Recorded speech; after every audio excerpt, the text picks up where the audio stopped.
minha diretoria, vamos falar de Eurocopa? Porque tá maneiro, né? Tá maneiro, mas tá maneiro de um outro jeito. Tá maneiro porque são jogos de mata-mata. Mata só, né? Só tem um jogo.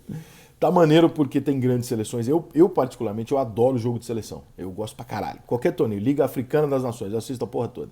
Tem gente que fala, eu não ligo pra seleção, eu gosto só de jogo de clube e tal. Eu não, eu acho muito do caralho a representatividade de você buscar o melhor que você tem no teu país, juntar os caras e todo mundo ali com o objetivo de honrar a camisa. Por mais que você ache que não ainda, que se tenha tirado o romantismo dessa questão, o jogador de futebol, o profissional de futebol, quando ele veste a camisa da seleção, pra ele representa muita coisa. Por mais que pro torcedor ainda fale, hoje em dia já não é isso. Pra ele, jogador, aquele é o topo da carreira dele. Então, e assim, cara, por mais difícil que seja compreender isso de fora, é muito do caralho você representar o seu país em qualquer coisa. Você ser eleito para dentro daquilo que você faz, você está representando o seu país contra... Porra, é do caralho. Então, para o jogador, a seleção é muito importante. O torneio internacional é muito importante. E há uma tese que o Romário bate nessa tecla, ele tem muita razão, que você faz um nome dentro do futebol, dentro do seu clube. Mas o nome no planeta, o nome eternizado no futebol, você faz na seleção. E é muito verdade isso. Né? Você faz, por exemplo, o Zico perdeu o pênalti, mas o Zico é um dos maiores artilheiros da história da seleção. Ele fez o nome dele nacionalmente e mundialmente dentro da seleção. Né? Porque o Flamengo não estava sendo visto, evidentemente, como até hoje o futebol brasileiro é ignorado pelo resto do mundo, ele não estava sendo visto ali. Foi visto na seleção. Né? Como uma série de outros jogadores, os que deram certo ou não. O Neymar, toda vez que ele joga na seleção, ele se valoriza. Porque ele está chegando no número do Pelé. Você goste ou não disso, ele vai bater o número de gols do Pelé. E isso é absolutamente inacreditável. Né? Na Eurocopa está acontecendo o seguinte: são bons jogos, né? Eles têm um coletivo muito bom, embora treine muito pouco, porque toda a seleção treina pouco. Eles têm um coletivo razoável, tem alguns jogos muito ruins, evidentemente, né? Como o futebol mundial hoje é muito nivelado por baixo, mas tem ali alguns bons jogos e tal, alguns times com algumas estrelas que a gente espera muito delas, e alguns resultados que a gente precisa tentar relativizar, tentar entender. Né? Porque se acontece uma zebra, uma zebra. Duas. Cinco. Peraí. Todo mundo que era favorito, o que está acontecendo aqui? Os grandes favoritos estão fora. Todo mundo que no começo a gente falou, caralho, isso aqui, como assim? O que está acontecendo? Né?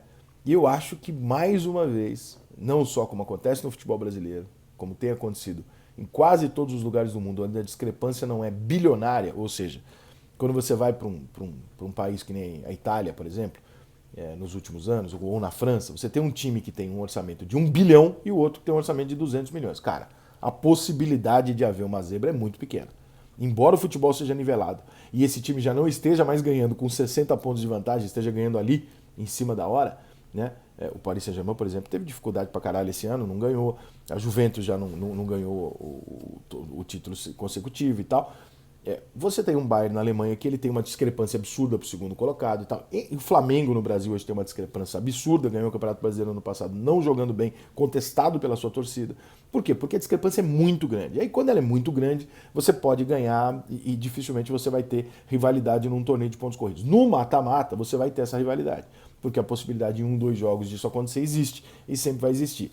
O ponto é que se nivelou o futebol de uma maneira e é tão por baixo, é tão assim, você não precisa ter craque, você não precisa. Se fisicamente você estiver muito bem e você tiver um coletivo forte, você para o jogo do adversário.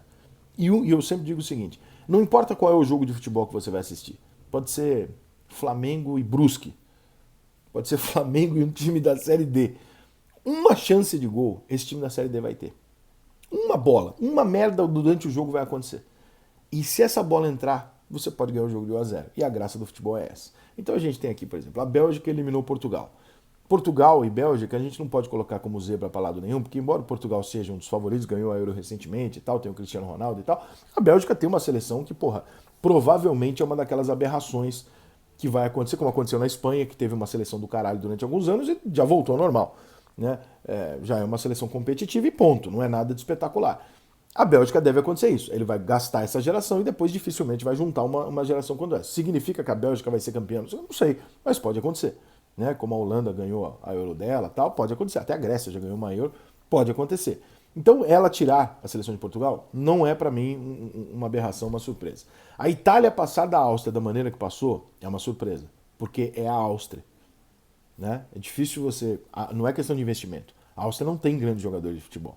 A Itália é uma das 3 maiores seleções do mundo. Então aqui nós temos apesar da Itália ter passado, é uma zebra. É um jogo que não era esperado.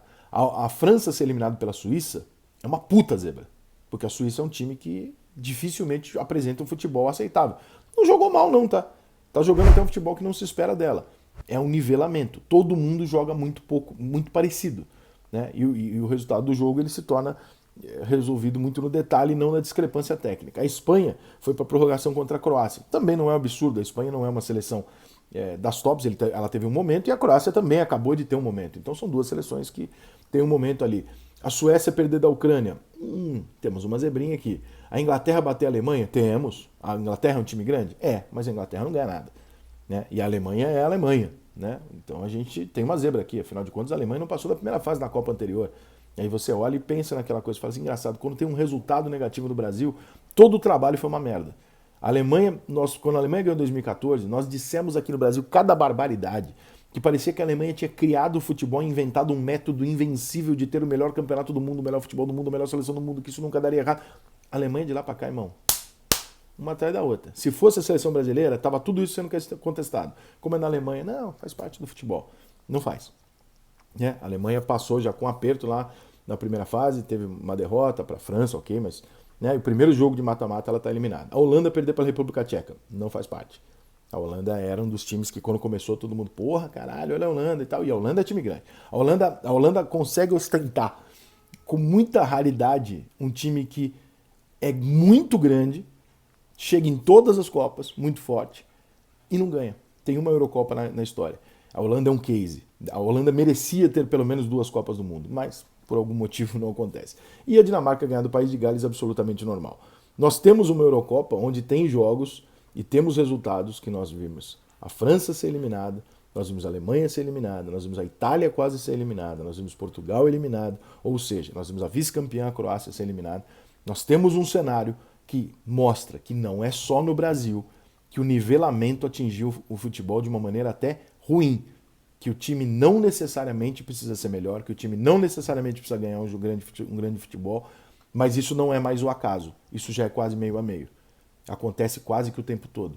Então, quando a gente olha para o Campeonato Brasileiro, fala, pô, mas os times pequenos estão batendo nos times grandes, não é o que os pequenos estão voando, os grandes foram os pequenos. O grande baixou o nível para o pequeno. Todo mundo joga a mesma coisa. E isso não é brasileiro, isso é mundial. Você está vendo na Euro, você viu na Copa com a Croácia chegando da maneira que chegou e tal, e você vê o tempo inteiro, a não ser que haja um campeonato onde há um desnivelamento de dinheiro absurdo, aí não tem condição. Tirando isso, quando você olha um cenário do grande com o pequeno, do melhor com o pior, o futebol se nivelou e infelizmente ele não se nivelou aqui em cima, ele se nivelou num futebol muito abaixo, com pouco craque, com poucas, com pouca genialidade, com pouca técnica, muita correria, muita competitividade, muito pouco espaço e um futebol que, assim, eu gosto do que eu tô vendo na Euro. Mas, por outro lado, eu queria que a Alemanha e a França passassem pra gente ter grandes jogos e tal. Nós vamos ter Bélgica e Itália agora nas quartas de final. Dali, sabe aquela frase, final antecipada? Eu não gosto de dizer isso porque normalmente isso dá errado. Mas seria meio que a minha, porque os dois times que eu acho que mais tem condição de ganhar a Euro são esses dois. Então, pra mim, quem ganhar dessas quartas de final é o grande favorito. Embora ainda tenha Espanha e Inglaterra pela frente, Suíça, Ucrânia, República Tcheca e Dinamarca podem aprontar? Sabe o que é pior? Podem. Não porque tem um timaço, não porque jogam pra caralho, não porque são surpreendentes, mas porque é tudo a mesma coisa. E isso é uma merda. Mas tem gente que gosta. Lá vem a bateria da mocidade independente. Não existe mais quente, não existe mais quente. É o festival do cor, é a alegria da